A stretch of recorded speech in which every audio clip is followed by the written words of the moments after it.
Sampai di rumah, Nafisa langsung masuk ke dalam kamarnya karena kepalanya terasa sangat pusing dan dia harus istirahat dulu sebelum pergi ke mall karena ada keperluan yang kurang.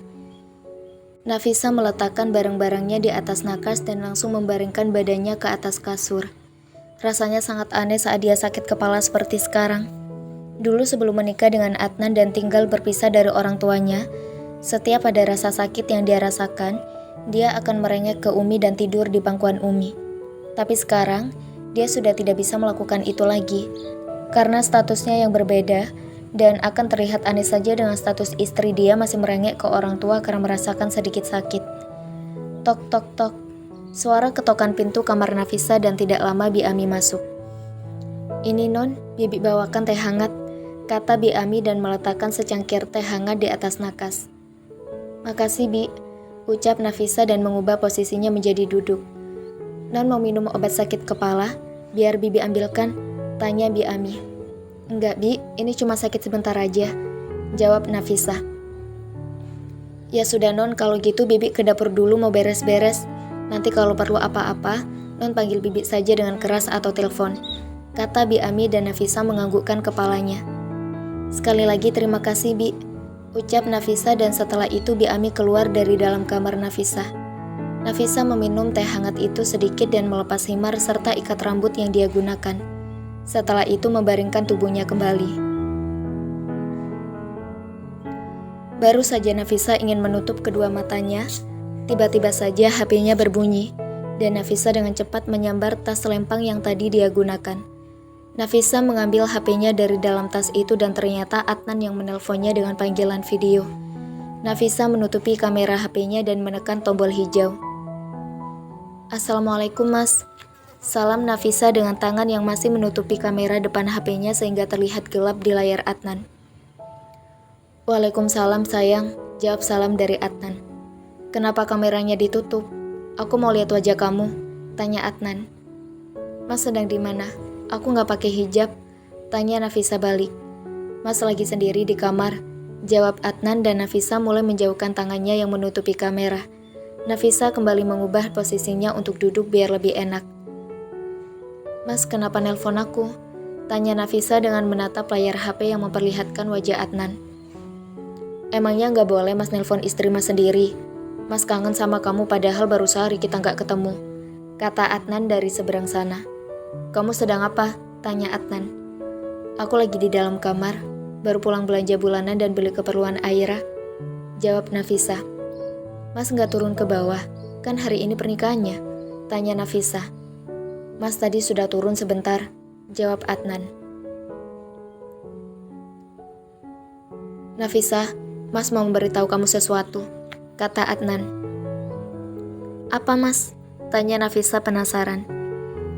"Besok Mas tidak bisa pulang karena Lestari minta liburan di sini selama 1 minggu dan Mas tidak bisa menolaknya," beritahu Adnan. "Mas liburan saja dengan Mbak Tari. Mungkin dengan itu hubungan Mas dengan Mbak Tari kembali baik seperti dulu," kata Nafisa dengan senyum lebar di bibirnya. "Mas jangan mikirin aku di sini. Aku bisa jaga diri aku sendiri sampai Mas pulang," sambung Nafisa. "Akhirnya Mas bisa tenang kalau kamu mengizinkan Mas untuk liburan dengan Lestari," kata Adnan. "Kamu jaga diri baik-baik ya selama Mas pergi, dan jangan capek-capek kerja, nanti kamu jatuh sakit," nasihat Adnan. "Iya Mas," kata Nafisa. "Besok kamu berangkat sama siapa ke pesantrennya?" tanya Adnan. "Sendiri," jawab Nafisa. "Kamu diantar sama Pak Sani saja besok. Mas khawatir kalau kamu pergi sendirian," perintah Adnan dan Nafisa menganggukkan kepalanya patuh. "Kalau gitu Mas tutup ya teleponnya. Mas mau kembali ke bawah," kata Adnan. "Iya Mas," kata Nafisa. "Assalamualaikum," salam Adnan. "Waalaikumsalam," jawab salam dari Nafisa dan setelah itu panggilan video terputus. Nafisa meletakkan HP-nya ke atas nakas dan kembali membaringkan tubuhnya karena kepalanya masih terasa sakit. Tidak lama Nafisa masuk ke dalam alam mimpinya dengan harapan saat bangun nanti, kepalanya sudah tidak sakit lagi, dan dia bisa pergi beli keperluan lainnya. Nafisa bangun jam 2 siang, dan dia langsung melaksanakan sholat zuhur sebelum telat.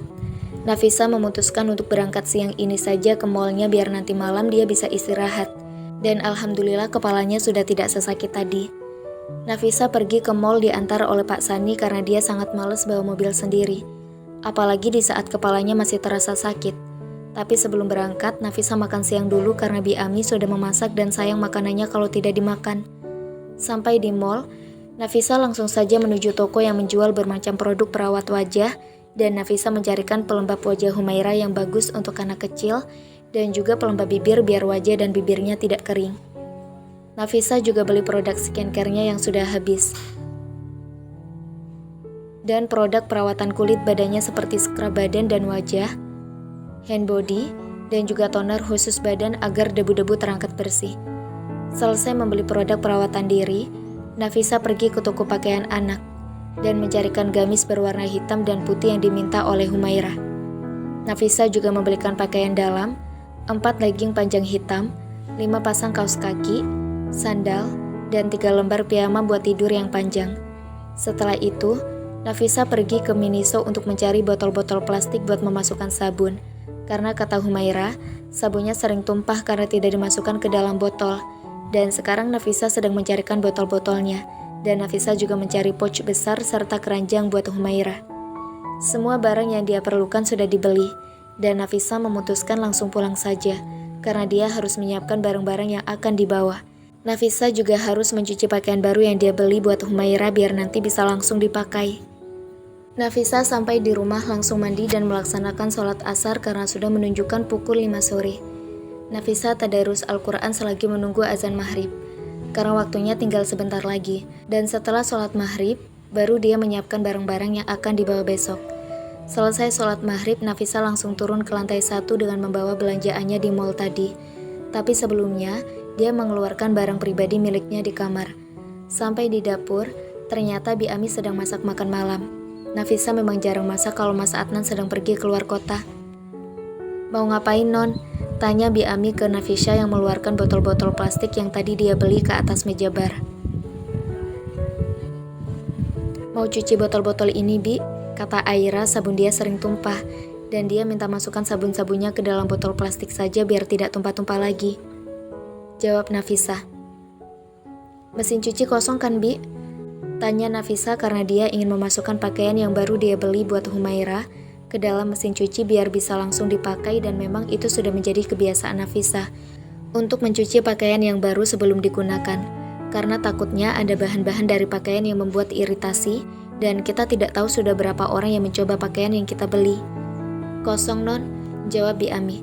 "Kalau gitu aku mau cuci pakaian ini dulu," kata Nafisa dan membawa paper bag berwarna putih ke dalam ruang cuci. Nafisa memasukkan pakaian satu demi satu karena dia harus melepas label pakaian dan untuk gamis berwarna putih dimasukkan ke dalam kantong cuci yang akan melindungi pakaian berwarna putih biar tidak terkena dengan pakaian yang luntur. Semua pakaian sudah masuk ke dalam mesin cuci dan Nafisa memasukkan sabun dan pewangi pakaian. Baru setelah itu menghidupkan mesin cuci.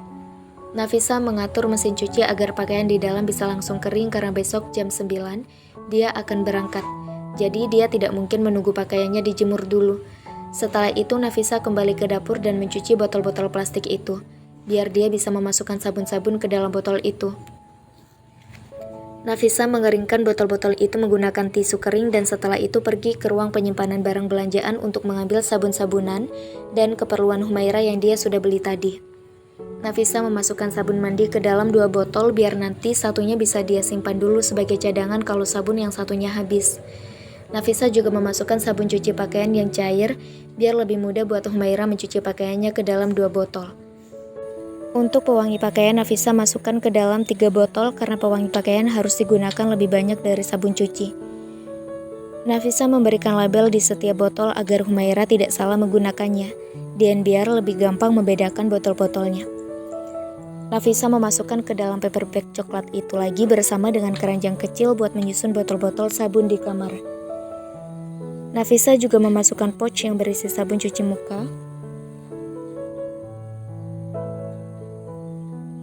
pembersih wajah, krim pelembab, sunscreen, hand body, scrub tubuh, scrub bibir, scrub wajah, lip balm, alat pembersih kuku, dan parfum tanpa alkohol biar bisa digunakan buat sholat. Nafisa akan mengajarkan Humaira untuk merawat dirinya dari kecil biar saat besar nanti, dia sudah terbiasa melakukannya. Dan tentunya Nafisa membelikan produk-produk yang aman digunakan oleh Humaira walaupun harganya sedikit mahal. Nafisa juga memasukkan kapas, tisu kering, tisu basah, pasta gigi, sikat gigi baru, shampoo, conditioner, dan sikat pakaian yang baru karena kata Humaira, sikat pakaiannya hilang dan dia terpaksa minjam sikat pakaian punya teman sekamarnya. Selesai menyiapkan peralatan mandi dan perawatan diri, Nafisa memasukkan cemilan-cemilan yang sudah dia belikan buat Humaira dan juga beberapa makanan instan yang akan mempermudah Humaira kalau dia lapar. Besok pagi setelah sholat subuh baru Nafisa akan memasakkan makanan kesukaan Humaira.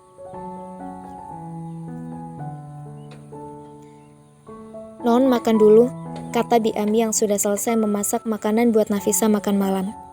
"Iya, Bi," kata Nafisa dan pergi mencuci tangannya menggunakan sabun cuci tangan. Nafisa makan malam sendirian di meja makan karena Bi Ami pergi untuk sholat isya di dalam kamarnya. Sebenarnya Nafisa tidak memiliki selera untuk makan dari siang tadi, tapi dia harus menghargai Bi Ami yang sudah susah-susah menyiapkan makanan buat dia. Selesai makan malam, Nafisa membersihkan meja makan dan mencuci peralatan makan yang dia gunakan. Sisa lauknya Nafisa letakkan di atas meja bar dan ditutupi menggunakan penutup makanan biar nanti Bi Ami yang makan. Nafisa membawa 2 paper besar itu ke ruangan keluarga dan meletakkannya di sana, biar besok tidak kelupaan. Setelah itu Nafisa naik ke lantai atas menuju kamarnya untuk melaksanakan sholat isya. Rencananya selesai sholat isya, Nafisa akan kembali turun ke bawah untuk memeriksa cucian dan menyetrika. Tapi rencana hanyalah rencana. Kepala Nafisa kembali terasa sakit dan membuat dia memutuskan untuk membaringkan tubuhnya ke atas kasur dengan mukena yang masih dia gunakan karena baru selesai melaksanakan sholat isya.